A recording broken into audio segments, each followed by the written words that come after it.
back. I'm your host, Veteran Mountain Man, and it's a prepared Monday today. Here in Middle Tennessee, we've actually got a bit of rain, so I'm not going to do a hands-on demo or anything like that. Instead, today I thought I would talk about preparedness mindset. There's a lot of stuff out there about prepping. A lot of people talk about peak oil or nuclear winter or EMP pulse. Or heck, I've even mentioned it a few times to a few different people, say the zombie apocalypse, World War Z. But the truth is that your preparedness mindset needs to be one of reality. There's a host of things that can come up that can cause you to need to be prepared. Unemployment, bank closures, government debt, state debt, a turn in the job market, mass unemployment, a massive recession like we had in 2008 or 1930, all sorts of things. And these things can be highly detrimental in a real way. Heck, even in the 1970s, we had rationing of gas because you couldn't get gas, and that was horrific on people. In the 1940s, during World War II, there was massive rationing across the country. Many people did that as part of the war effort, but it was also something that was imposed by the government, and it did severely harm the American economy and harmed a lot of families. They had to start creating gardens and things of that nature to be able to supplement their food supplies so that they could actually continue to be capable of keeping their kids well fed. So these things really do happen, and we know they really happen. And so having that mindset that you do know something could happen and not trying to pin it down to one thing or another is an important thing. Now, am I saying go stockpile 20 years worth of food and 50,000 guns? No, I am not talking about that.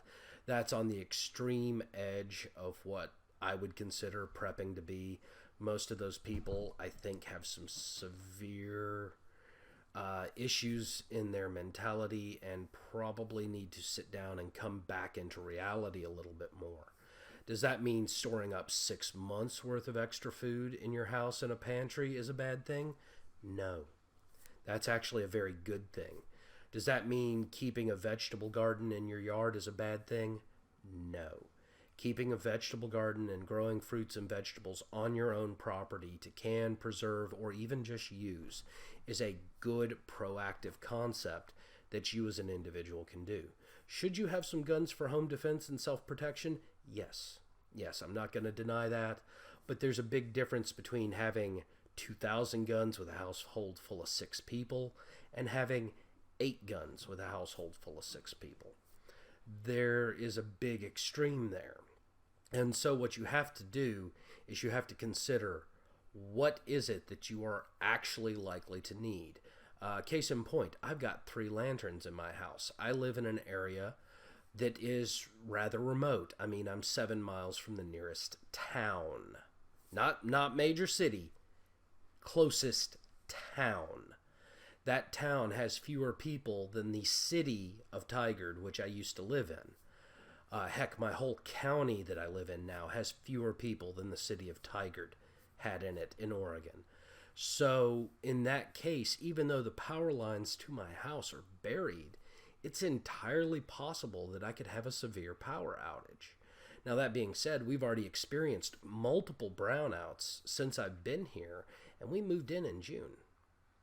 It's now just the beginning of October. That's just a few months. Now, granted, most of those brownouts occurred during massive storms.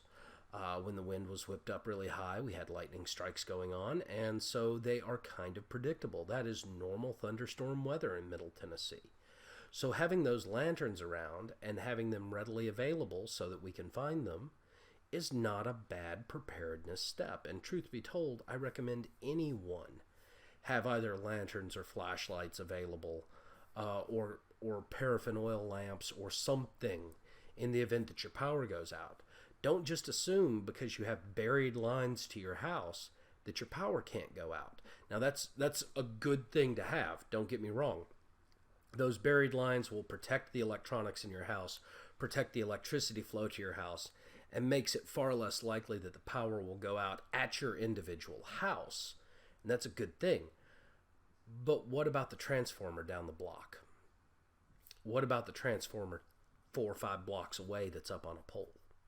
See, if one of those goes out, your power will still go out. And because most of the grids are not redundant. If your power goes out, it's likely, even if you have natural gas heat, that your heat will go out. Because most natural gas furnaces use an electronic pilot light that doesn't have a battery redundancy. So these are things that, in a real preparedness mindset, you need to take into account. And I'm not advocating extreme prepping or anything of that nature. There are plenty of good disaster and survival preparedness strategies and plans that are available on the internet that are very reasonable and rational.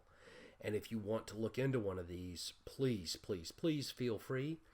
I'm actually considering drafting up a realistic plan to publish on either my Twitter or my Gab or maybe my Minds account for people who want something realistic and rational, because many of the prepper community have been painted as these rather extreme individuals by different television shows in the media, and most of that's just not true.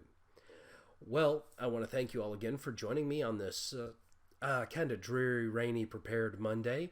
Don't forget to like and subscribe on YouTube, or thumbs up and subscribe on BitChute. Also, don't forget to check out my other social media accounts. And as always, have yourself a great day.